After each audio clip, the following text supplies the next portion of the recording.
Soy Paulinho Mosca, compositor brasileiro. Durante los 30 años que hace que compongo canciones, pude ya cantarle al amor desde muchos ángulos. Desde la ilusión, desde la pasión, desde el fracaso. Pero llegados los 50 años, me di cuenta de que hay cosas a las que nunca les he cantado. Temas enormes como una galaxia o pequeños como una bacteria.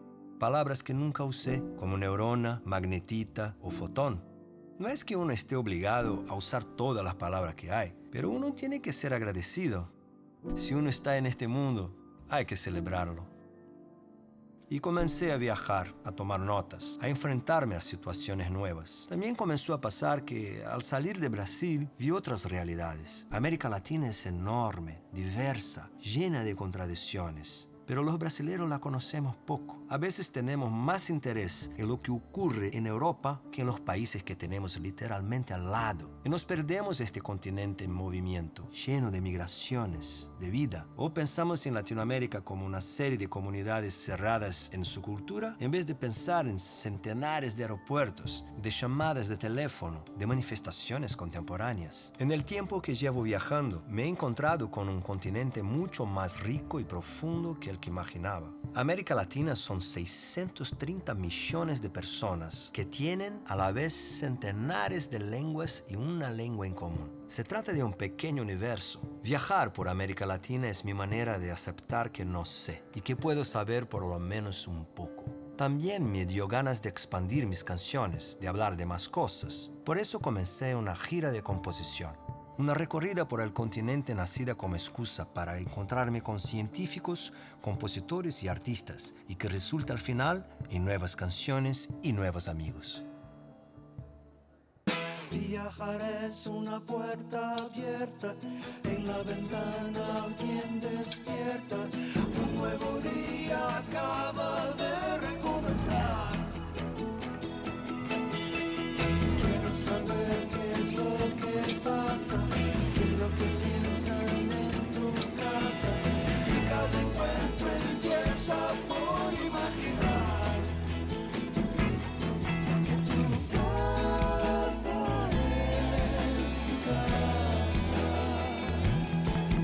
tu casa es mi casa, tu casa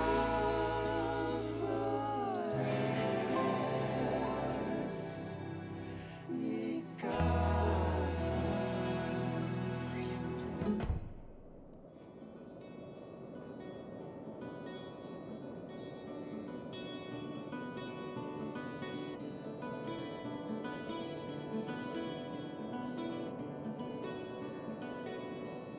Lima es una de estas ciudades que parecen tener entrada, pero no salida. Se extiende por kilómetros por un inmenso arrecife multicolor. El nombre de la ciudad se deriva de Limac, que significa en el quechua nativo conversador. Vengo a la ciudad con ganas de que me converse entonces y que me diga cosas sobre el Perú en general. La palabra Perú viene de un vocablo quechua que significa abundancia. En esta zona ya había diversidad cultural mucho antes que llegaran los conquistadores. Era un lugar de encuentro, de conflicto, y hasta hoy es un país con desigualdades, una historia de fragilidad institucional y una dificultad para reconciliarse con su herencia. Perú es el país mestizo por excelencia. Todo el mundo concuerda en que el pasado indígena es fuente de orgullo, pero hay menos claridad acerca de cómo integrar lo indígena a lo contemporáneo. Para la gente de la ciudad, a veces es más fácil identificarse con el inca de hace 500 años que con el indígena que tiene al lado. Sea como sea, vine a ver con mis propios ojos y a vivir la ciudad de primera mano. Eso me recuerda una frase del poeta peruano César Vallejo: saber más es ser más libre. Eso es lo que estoy buscando. Más libertad.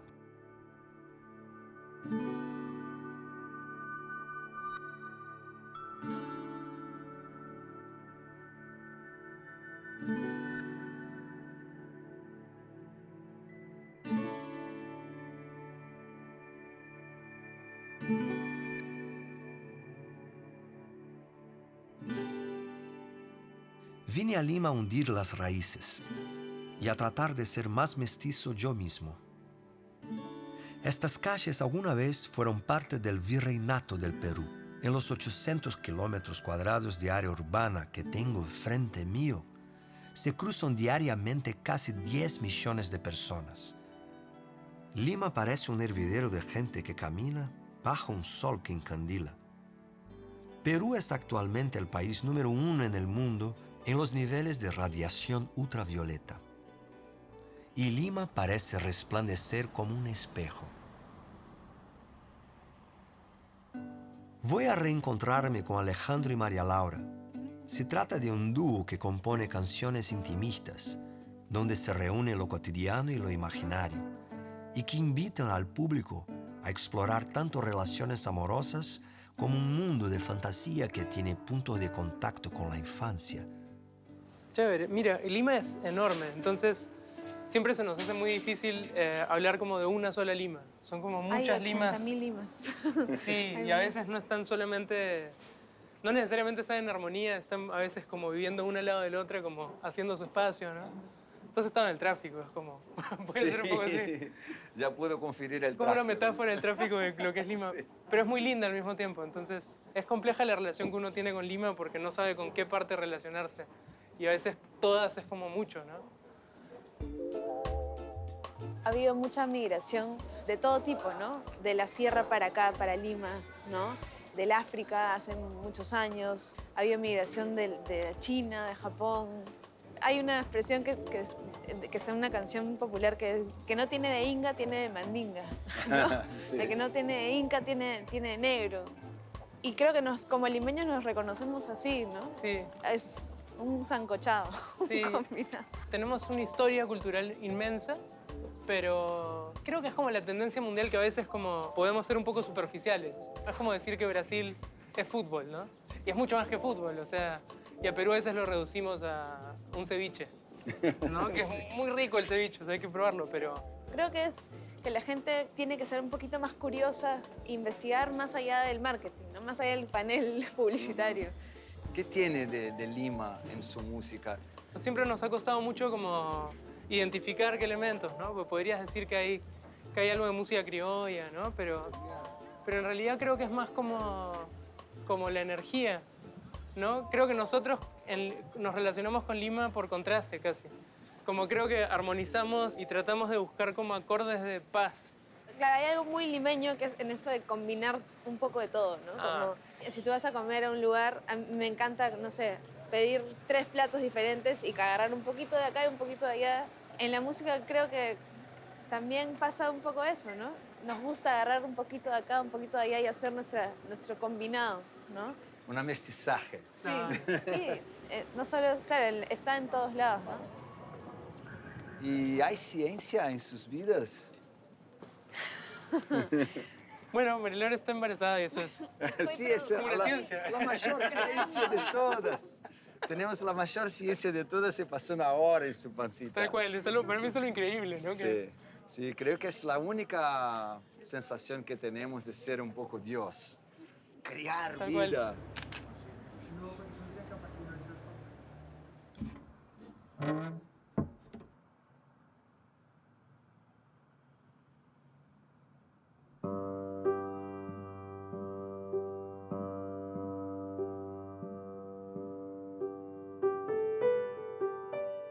Siendo pareja, claro, podríamos decirnos las cosas crudamente, pero De hecho, felizmente... lo hacemos.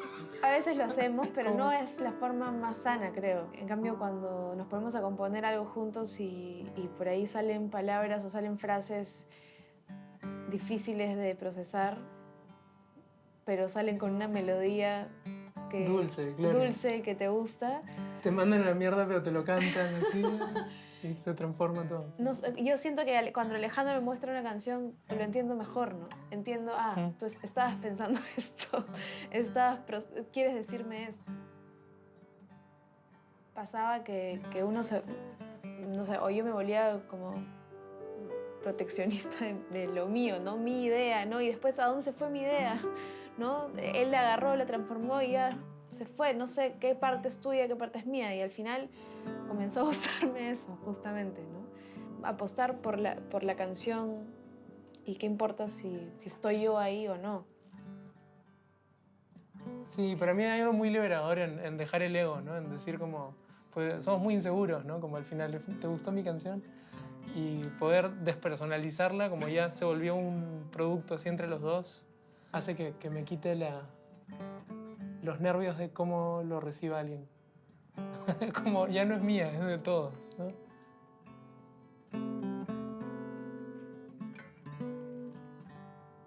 Nuestro grupo nació con Facebook, ¿no? Así como uno comienza a cantar para que te aplaudan o comienzas a cantar para que te paguen, comienzas a hacer cosas por tener likes, ¿no? Pero algo nos pasó que nos casamos nosotros hace 3 años.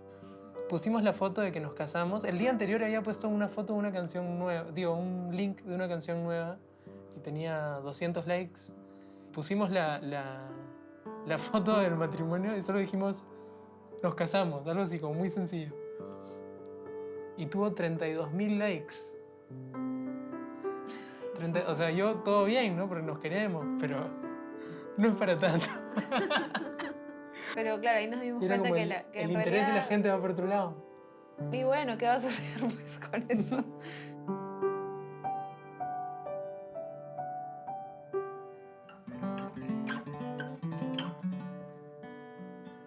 Pero para mí el no éxito es hiper liberador.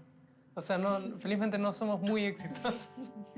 O sea, el éxito me da flojera porque implica otros aspectos de la industria musical que la verdad hemos descubierto que no nos gustan para nada. Yo creo que el éxito lo define uno mismo, ¿no? Por ejemplo, hace un año, creo, nos escribió una chica agradeciéndonos por esta canción que se llama Jaula, que para ella le había ayudado a procesar la muerte de su madre. O sea, la enfermedad de su mamá era su jaula y que cuando muriera iba a poder salir de su jaula, ¿no?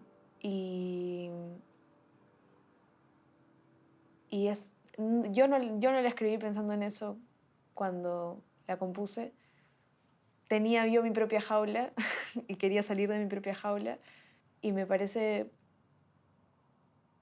Ese mail fue el logro de mi vida hasta ahora, ¿no? Haber podido ayudar a procesar a alguien un momento así en su vida sin conocerla, eso fue...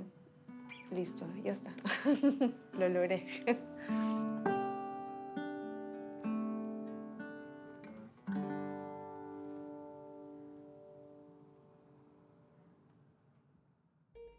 Con Alejandro y María Laura vamos a conocer a Claudia Coca. Se trata de una artista visual que mezcla lo contemporáneo y el arte pop con una mirada muy aguda de cómo el pasado del Perú sigue vivo en sus tensiones actuales. Para muchos artistas creo que es importante trabajar sobre sus contextos, ¿no? Sobre las problemáticas. Definitivamente Lima, ¿no? Es algo que corre por la sangre, entonces, y que nos toca y nos preocupa. Hace un rato hablábamos de la poscolonialidad, pues no somos culturas poscoloniales que aún están con este pensamiento totalmente colonizado y no se despegan. La cosa es qué hace uno desde las artes visuales, ¿no? Para tocar estos temas y poder construir hacia adelante, ¿no? Ser críticos y autocríticos también, ¿no? De diversas problemáticas.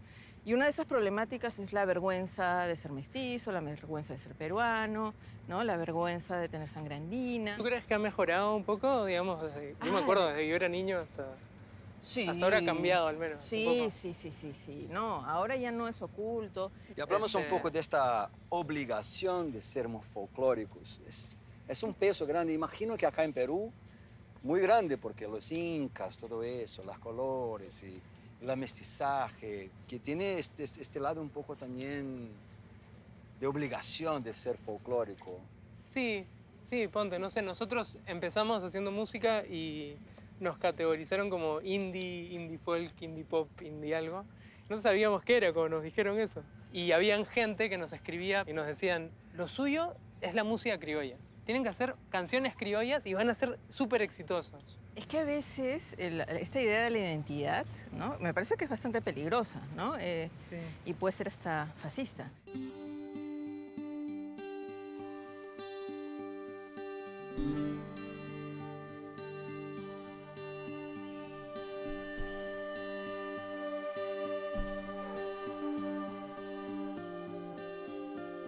¿Qué quiere decir que algo forma parte de nuestra identidad? ¿Un barrio chino en Lima es menos peruano que un barrio tradicional limeño? En Lima vive la mayor comunidad china en Latinoamérica y la segunda mayor comunidad japonesa.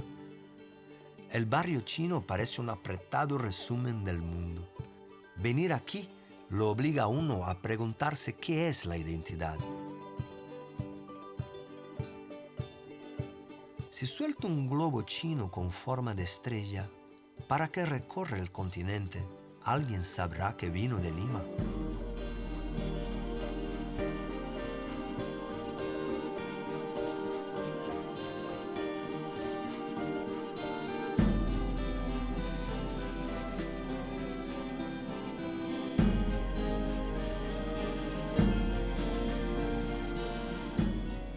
Vamos a conocer un científico y la idea del proyecto es esa. A partir de su idea vamos a crear como artistas que somos y Claudia va a dibujar, hacer sketches. De tu dibujo voy a hacer un tatuaje.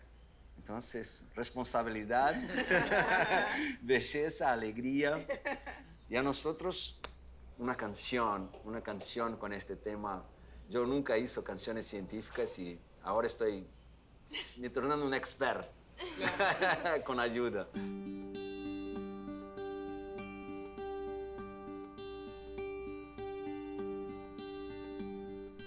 El nombre del científico es William Trujillo y él estudia, entre otras cosas, el magnetismo en la vida. Vamos a hablar de muchas cosas. Cuando era pequeño, tenía una hermana que era profesora y me llevaba a su colegio y en el camino siempre preguntaba de todo. ¿Por qué el carro se mueve? ¿Por qué el cielo es azul? Entonces ese interés de responderme lo máximo posible creo que me despertó más la motivación, ¿no? Y para todo hay respuesta. Entonces yo creo que el científico nace fortaleciendo su curiosidad.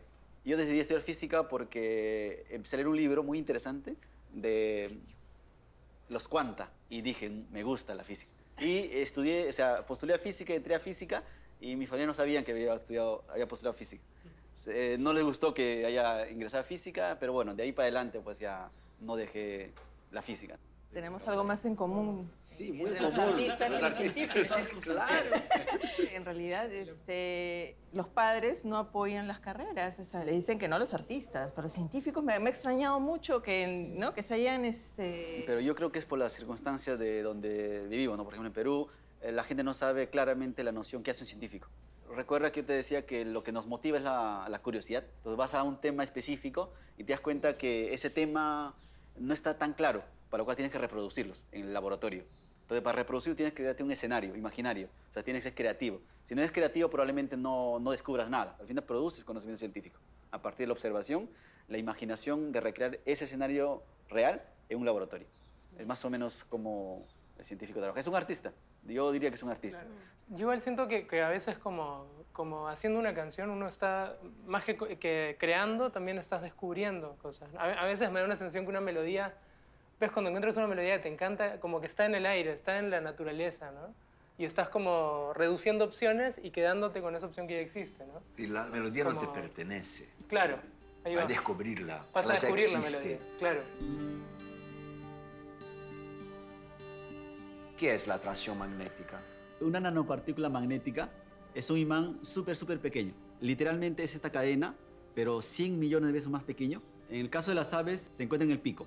Entonces, si esta es la dirección, digamos, del momento magnético, él tiene la capacidad, digamos, de hacer que se alinee esta con esta y la otra y hacer que se active la brújula. Es como que active el GPS y sabe en qué dirección se encuentra el norte y en qué el sur y en qué dirección se encuentra, digamos, lo transversal.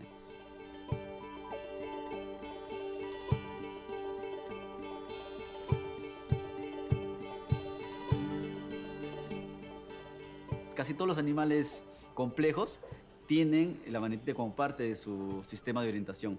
Y pensamos, y hay unos indicios de investigaciones que también tal vez nosotros como humanos hayamos usado también la magnetita, porque tenemos trazas de magnetita o un óxido de hierro en la sustancia negra, en el cerebro.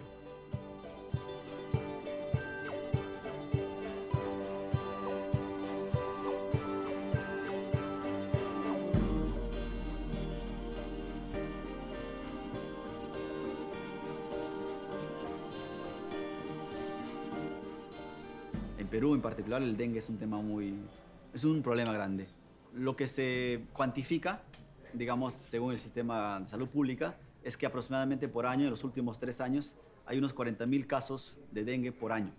Pero eso es lo que se reporta. Pero se estima, bajo varios estudios, que realmente los casos contagiados de dengue son aproximadamente 300.000. Estamos hablando de que hay casi un 80-90% de población que no está siendo atendida. En sí, las muertes por casos de dengue, en general por los mosquitos, es muy alta. Si hacemos estadísticamente cuál es el animal más peligroso del planeta, es el mosquito.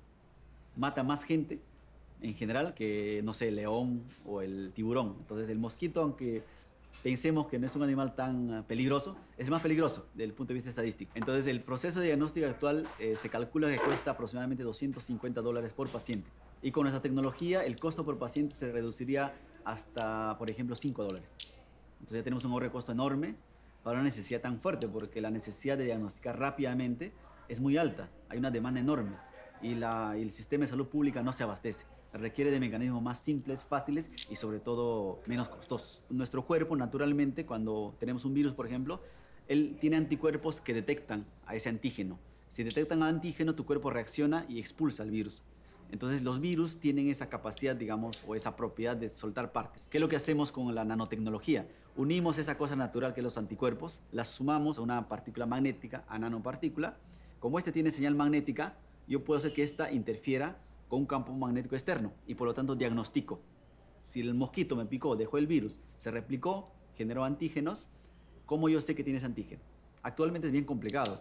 Tiene que ser un análisis más molecular, se lleva a un laboratorio avanzado, requiere un especialista y es muy complejo porque el método tradicional requiere de muchos pasos. Esta idea de usar nanotecnología nos reduciría todos esos pasos a pocos y aprovechamos esta interacción magnética para justamente resolver este problema de accesibilidad al diagnóstico rápido. Porque hay gente que, por ejemplo, se contagia de dengue en la selva y demora 7 días para que le entreguen el resultado que tiene o no tiene dengue. Con esta opción de nanotecnología reduciríamos de 7 días a 10 minutos. El proceso de detectar del virus consta de 2 pasos, ¿no? Tomar la sangre del paciente potencialmente contagiado con el dengue. Esa sangre se coloca en un cartucho. En ese cartucho, que es parecido a un pedazo de CD, se coloca en el Blue Box, que básicamente es un Blu-ray modificado. Entonces, cuando colocas el cartucho, entra al disco y al girar el disco, él centrifuga, separa los glóbulos rojos del plasma. Y en el plasma es donde está o no está el virus. Si en el plasma, donde interacciona con esas nanopartículas, hay el antígeno, este de acá se pega con el antígeno y este antígeno se pega con este otro. Al final se aglomeran estas nanopartículas a causa del antígeno. Y esta aglomeración genera una perturbación magnética más fuerte que cuando estaban separadas. Esa es la que detecto con el rayo láser del Blu-ray. Entonces el rayo láser me dice, hoy acá hay más campo magnético, por lo tanto tienes el virus. Y de esa manera diagnosticar rápidamente con tecnología muy simple, muy barata, como el Blu-ray, ¿no? Ese es uno de los proyectos que participamos nosotros como grupo de investigadores, con otro grupo de investigadores de Dinamarca que tienen la patente de la tecnología y nosotros somos sus colaboradores, ¿no?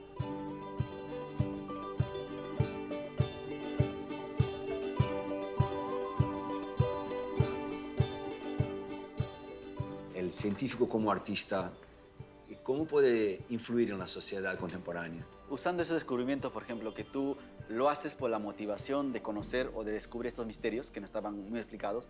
Una vez que tú los explicas, supuestamente produces ese conocimiento nuevo. Con ese conocimiento nuevo que tú has producido o tú has creado, tú puedes resolver problemas X.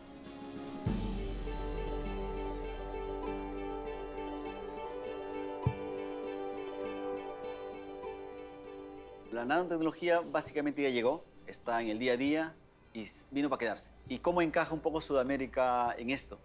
Nosotros producimos oro, plata, somos países exportadores y muchas de las nanopartículas de oro y plata son los que tienen mejores aplicaciones médicas, pero ese oro salió de Perú, fue a China, de China se transformó en nanopartículas básicas, luego fue a Europa, la funcionalizaron, le dieron ciertas condiciones, lo caracterizaron, le dieron un certificado de que tiene tal tamaño nanotecnológico y vuelve nuevamente a Perú a un costo 5.000 veces mayor. Entonces, esa capacidad de darle valor agregado, solamente con conocimiento en este caso, es posible en nuestra realidad, no es algo, digamos, imposible. Estamos en ese punto de inflexión en que la sociedad se sienta parte de todo ese conjunto. Y finalmente con eso, pues, ellos sean los beneficiados en alguna instancia, ¿no?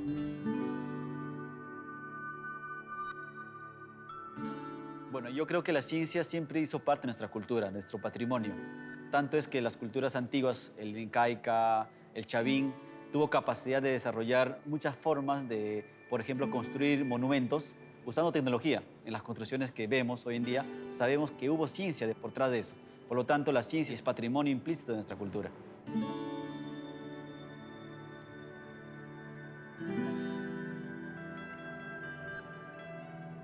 Por ejemplo, las construcciones de Machu Picchu, los cortes de las piedras, la ingeniería hidráulica, todo ese tipo de elementos que hoy en día lo podemos ver, nos muestran de que en su época hubo una ciencia por atrás. O como, por ejemplo, cuando hablamos de la metalurgia de los moche.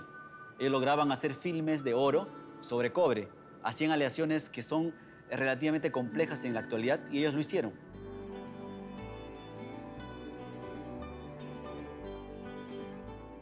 La ciencia es parte de nuestra cultura, fue parte de nuestra cultura y hará parte de nuestra cultura futuro. Es simplemente las circunstancias que no estamos percibiéndola, que la ciencia hace parte de nosotros. Creo que falta un poquito más de conciencia social, que la gente esté consciente que la ciencia que se puede hacer acá en el Perú va a ser parte de ellos de una manera u otra en el futuro. Entonces falta esa presión social, hacer que los políticos un poquito ejecuten más rápidamente estos proyectos, que yo sé que hay muchos, muy interesantes, pero las condiciones se están dando. Yo creo que siento que las condiciones para hacer ciencia en el Perú están comenzando a ver. Falta darle ese impulso mayor, poco a poco, que la sociedad tiene que apoyar.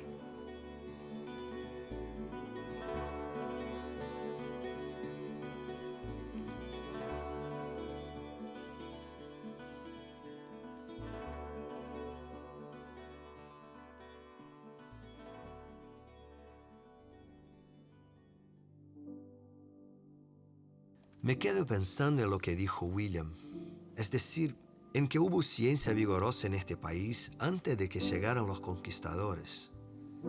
Y ese hecho se hace evidente al visitar la Huaca Pucllana.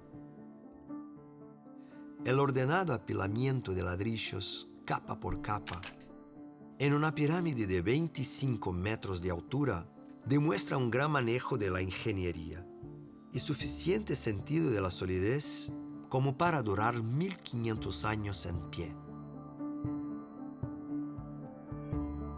Hay una completa continuidad entre este sitio arqueológico y el barrio que lo rodea. Desde aquí pueden verse edificios contemporáneos en pie de igualdad, como si las luces de las casas fueran simplemente otros vecinos que comparten los siglos. ¿Qué matemática usaron para lograr estos patrones geométricos? ¿Y cómo hacemos para que la ciencia peruana actual tenga esta misma visibilidad?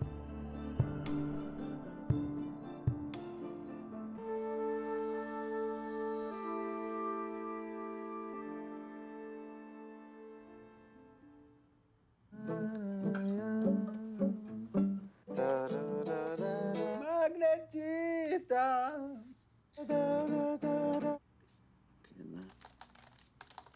Hola Claudia, ¿cómo estás? Muy bien. Te llamo para saber si ando algo, si ya podemos definir alguna cosa. ¿Tenés algún dibujo para me mostrar? Bueno, como sabes, mi trabajo está enfocado mucho en la cuestión del mestizaje, ¿no? Entonces, bueno, no sé si te acordarás, estas esferas que tengo.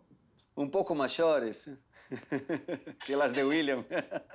Claro, en el momento que nosotros nos reunimos aquel día en el café, no me di cuenta de las similitudes, pero tiene que ver con algo que conversábamos, ¿no? Que tiene que ver con estas fuerzas de atracción y para darse los mestizajes, ¿no? En América ha tenido que ver mucho el magnetismo, ¿no? Que por una cuestión cultural, social, y que también tiene que ver muchas veces el amor.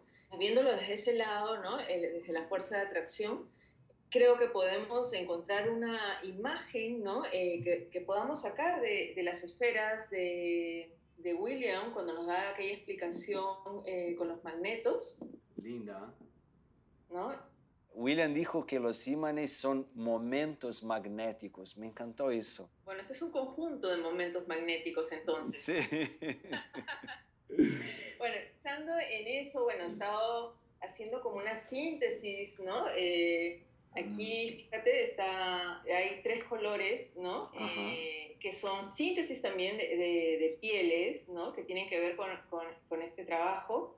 Me encantó. Sabes que los más sintéticos son que más me gustan. Yo veo en estas 3 pelotas toda la transición de mestizaje, de negro al blanco, pasando por el medio. Y veo también los ímanes de William. Seguimos con los momentos. Momentos magnéticos para todos.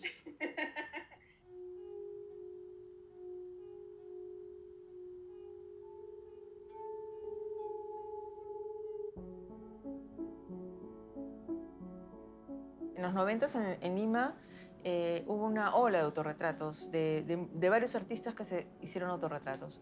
Y en esta ola, ¿no? Me invitan a hacerme algo que yo no había hecho. Y es donde yo arranco a hacer autorretratos por esta invitación y me gustó. Lo que pasa es que en los 90 todos éramos un poco Cindy Sherman en Lima. Entonces, de chicos y chicas, ¿no? Y definitivamente es una influencia, ¿no? Junto a Bárbara Kruger, para mí. Pero yo, ¿qué podía hacer con esos recursos desde mi voz limeña y peruana, ¿no? Empiezo a trabajar el autorretrato, pero en contextos, ¿no? En contextos de la política, de la dictadura, ¿no? Que son los primeros autorretratos donde yo retrato el Congreso, ¿no? Un Congreso ciego, mudo, ¿no? Y sordo, las manifestaciones. Trabajaba con los fondos donde yo estaba retratada o en la ropa, ¿no? Me hacía como las imágenes de lo que estaba sucediendo, digamos, en aquellos tiempos.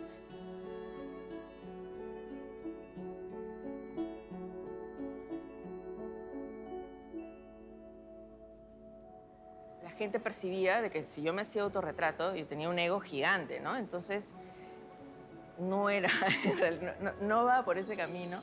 Va más bien por poner un lado estético, ¿no? Que podía compartirse con los patrones blancos, digamos. Poner a una mujer, además también hay una cuestión de género, en otra dimensión, ¿no? En una dimensión distinta a la que usualmente consume el peruano. Hay una cosa bien compleja en el Perú, ¿no? Que es que el mestizo, ¿no? A eso le llamamos cholo, no se reconoce ante el espejo, ¿no? Entonces siempre va a haber alguien más cholo que tú o más blanco que tú. Hay una frase que dice, incas sí, indios no. Entonces sí hay una valorización o un orgullo de lo inca, y por otro lado tenemos esta idea de que, pues, que los latinos solamente somos alegres y no pensamos, ¿no? Es como que hay que instruirnos y educarnos, culturizar, evangelizar, etc., ¿no? Obviamente esta idea de lo salvaje, ¿no? Del salvaje americano sigue sobre nosotros. Y lo peor es que no solamente nos miran como los salvajes, sino es que nosotros nos sentimos los salvajes, nos sentimos los inferiores, nos sentimos los dominados y siempre estamos mirando al otro como algo que tenemos que alcanzar, como superior, como lo correcto, ¿no? Y donde está pues el capitalismo, y está el norte, y está Europa, y está la religión, etcétera, ¿no? Cualquier persona que en su educación haya sido liberada y no dogmatizada, ¿no? Con cierta apertura a poder descubrir, ¿no? E investigar, puede entender el arte contemporáneo. El problema está en la educación, que no se invita a la investigación y no se invita a descubrir y a la creación. Cuando estaba trabajando los cuadros de las castas del Virrey Amat, eran citas explícitas de los cuadros, ¿no? de las parejas mixtas, ¿no? Con el producto mestizo. Hago una cita, bueno, con mi esposo, ¿no? Y mi hijo, pero luego quería seguir trabajando con las castas, pero ya volverme a representar o representar a otros no me era suficiente. O sea, ya había usado ese recurso. Me pareció muy rico todo lo que fui descubriendo, ¿no? Con esta catalogación de las castas. Me encantó esta cuestión del cuarterón, qué significaba cuarterón, qué significaba tercerón, hasta que trasladé estos textos, ¿no? en las esferas de colores de piel, ¿no? Bueno, aquí está Tente en el aire, cholo, quinterona, mulato, salta para atrás, casi limpio de origen, cuarterón, sambo, tresalba, mestiza, no te entiendo. Si no entiendes al otro, no te entiendes a ti. No, o sea, es una cuestión de ida y venida.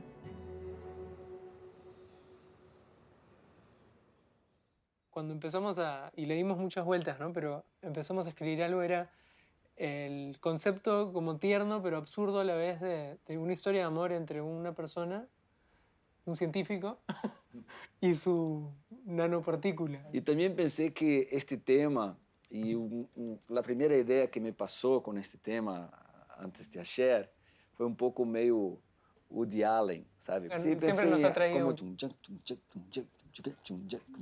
¿sabe? Y pensé también en algo un poco brasileño con acordes de la bossa nova, que como... Me encanta este acorde acá, que es... Como un do, ¿no? Sí, es un do con... Con su sol más. Sí.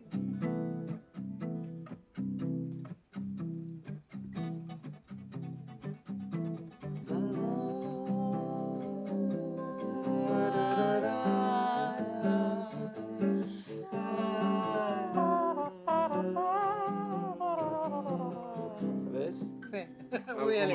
Algo que me encantó era como lo apasionado que estaba sobre lo que hablaba, ¿no? O sea, se notaba que había tenido una relación como muy íntima, con mucho amor. Y que- contagiosa, ¿no? Contagiosa. digamos. Contagiosa de su pasión. Y me pasó que luego me comenzaron a venir imágenes a la cabeza, ¿no? Después de 2 horas, 3 horas, como me volvían conceptos a la mente.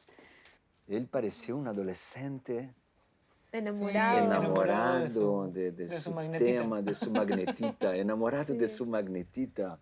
Y fue lindo porque él hablaba con ímanes en las manos. Como acariciaba. Sí, acariciaba los ímanes. Pensé inmediatamente en una atracción Claro. humana. Para mí la canción tiene que ser sobre la atracción. La atracción es una cosa... Y como el verbo atraer y... Sí. Sí, Sí, para nosotros atracción. también es claramente una historia de amor. Buenísimo. Yo me quedé también, perdón, con la idea de la importancia de lo pequeñito y pensaba, bueno, en mi caso ahora, ¿no? Mi enana que está acá, que ya me está determinando la vida, ¿no? Y que está, sí, que tiene toda la importancia del mundo siendo algo enanito. Tan chiquito, claro. Perfecto. Todos nosotros empezamos muy chiquitos Mm. en la vida. Muy chiquitos. Incluso antes de existir como concepto, ¿no? El concepto de un ser, ¿no? Él dijo Como eso, una el idea. magnetismo ya estaba en la Tierra antes de la vida. Antes de la vida, sí. En estos viajes me cuestiono mucho qué fuerzas nos mueven a hacer lo que hacemos. Veo en las calles de Lima a las 12 de la noche a 2 breakdancers que ensayan al costado de un puente. Simplemente quieren girar y ser vistos girando. ¿Qué clase de atracción incontenible los obliga a salir de sus casas, venir hasta este puente e intentar magnetizar al mundo? Como sea, se ve que funciona. Cuando ocurre algo fuera de lo común, es un polo magnético para los ojos.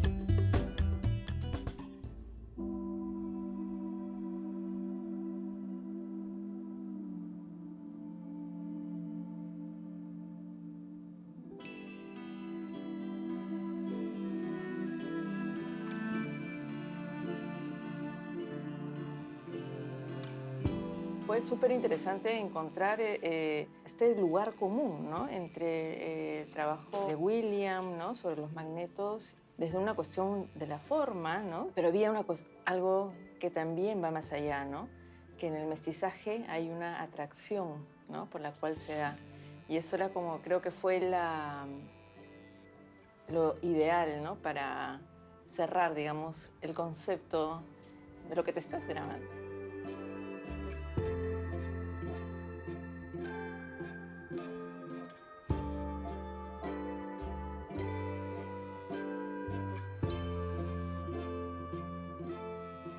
Muy interesante, además, asociar todo el trabajo de investigación de William a varios puntos, ¿no? Que tienen que ver con el mestizaje, que tienen que ver con la inclusión, ¿no? De las personas que están infectadas con el dengue. Hay un mestizaje distinto, ¿no? Que tiene que ver con la escultura, que tiene que ver con la ciencia, que tiene que ver con cómo se puede ayudar desde la ciencia a una población vulnerable y eso va a tener un resultado, ¿no? Que es la salud de los que por lo general son los niños, ¿no?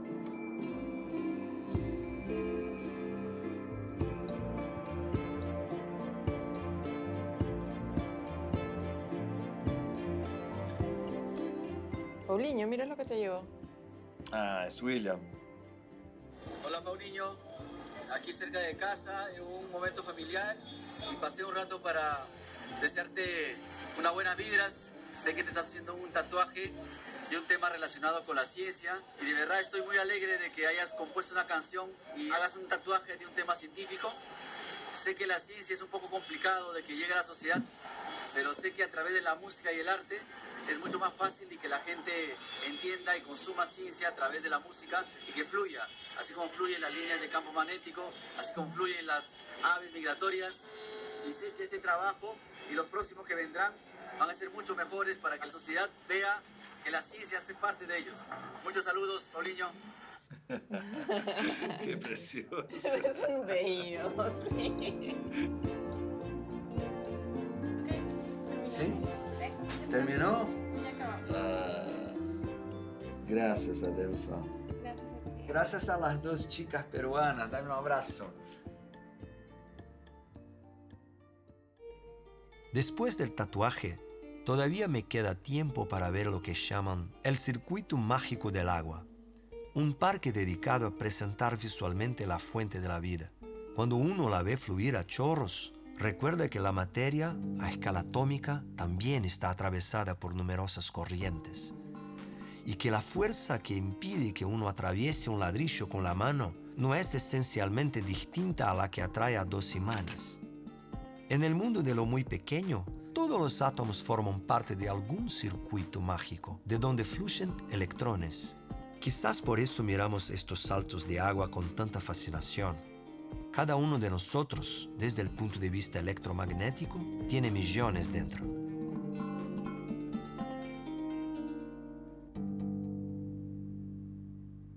Fue un honor juntar la idea de magnetismo y atracción con la idea de mestizaje, que también es una atracción quizá magnética, sí, que tenemos de nos mezclar y nos reconocermos como seres humanos.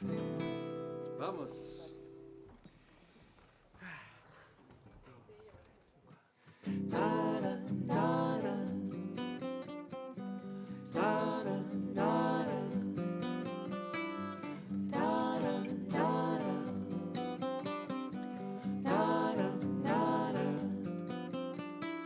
Cuando tú estás conmigo, sé que nada puede detener mi cuerpo en tu dirección.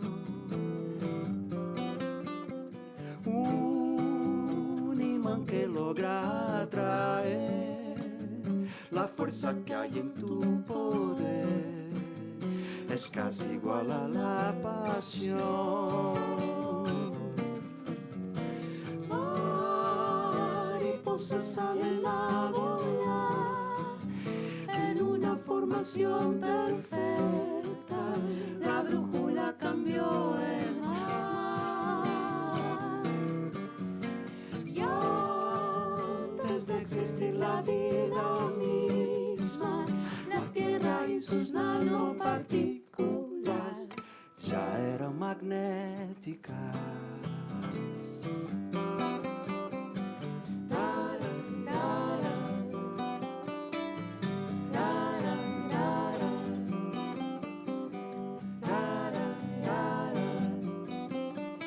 Yo me voy colgada de tus pies y siento efectos a través de nuestra fuerza de atracción. Las palomas migran para el sur, siguiendo solo su instinto, y así cada generación. Y Estos momentos magnéticos resultan energéticos en nuestro organismo. Ya es imposible resistir, no hay quien pueda distraerse de tu magnetismo.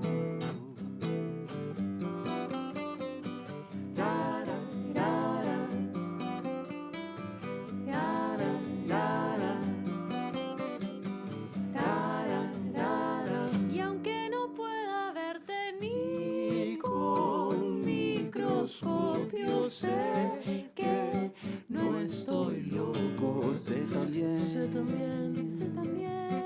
que te puedo atraer.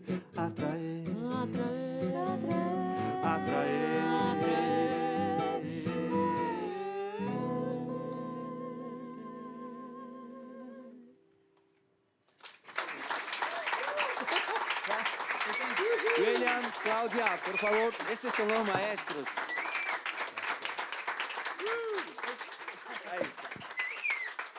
Gracias, Perú. Esta fue mi primera vez en Lima. Mi Lima es una Lima de atracción, una Lima magnetizada Sí. y con mucho equilibrio. Pero le pregunto, ¿cuál es el gran magnetismo de Lima?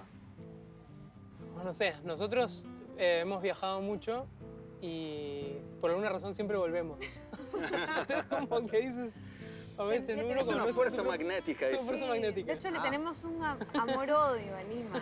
A veces la amamos y a veces la odiamos y queremos salir corriendo, pero no sé, es la gente y otras cosas, ¿no? Como cosas Hay raras. cosas intangibles. Cosas también, raras ¿no? que te son- encuentras en la calle y que dices, esto solo puede pasar en Lima. Claro, y no es el folclore de tu ciudad, sino es como esas cosas que nadie conoce. No es como, no es la Lima para el turista, ponte, ¿no? De Pero que no te cosas lleven a así comer como- el ceviche del restaurante más caro, sino el ceviche del mercado que conoce solo quien vive ahí, ¿no? Y Entonces tiene el esas otro cositas. día me subí al micro, ¿no? al transporte público acá, y le contaba a Alejandro que se subió un señor con una guitarra criolla y cantó un par de canciones y el cobrador le pidió, canta, ¿cuál le dijo? Amor eterno. Amor eterno.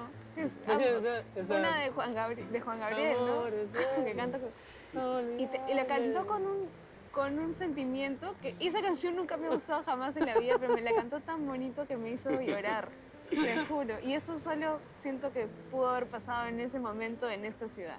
Para mí, turista, yo llegué a una ciudad que había muchos indígenas. En Brasil, en Río, los indígenas están muy lejos. En los últimos 5 años están llevándonos a un sitio interesante para eso también, donde hay mayor aceptación. Creo que Y desde como decía Claudia, desde lo personal, ¿no? Desde sentirte orgulloso de quién eres, aceptarte. Las nuevas generaciones están aceptándose y rebelándose ante esa supuesta sumisión que uno tiene que tener. Ojalá este sea la Lima que vamos a tener para nuestros hijos. sí, Mestiza, equilibrada, feliz. Muchas gracias. Amigos queridos, gracias. gracias, Paulinho. Todo lindo. Muchas gracias.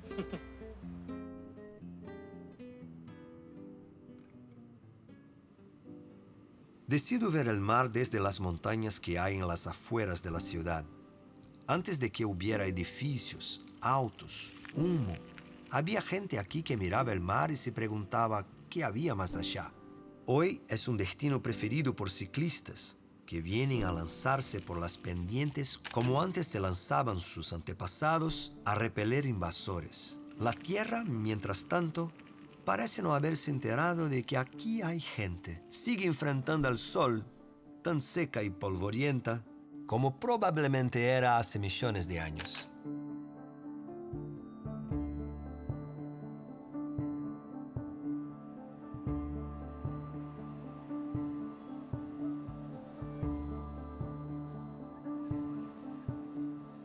¿Qué aprendí en este viaje? Aprendí que hay magnetismo a nivel microscópico e incluso hay magnetismo dentro nuestro. Aprendí que a veces la más extrema tecnología puede tener impacto en la vida de los sectores más pobres de la sociedad y que a veces las soluciones a problemas enormes deben tomar en cuenta lo microscópico.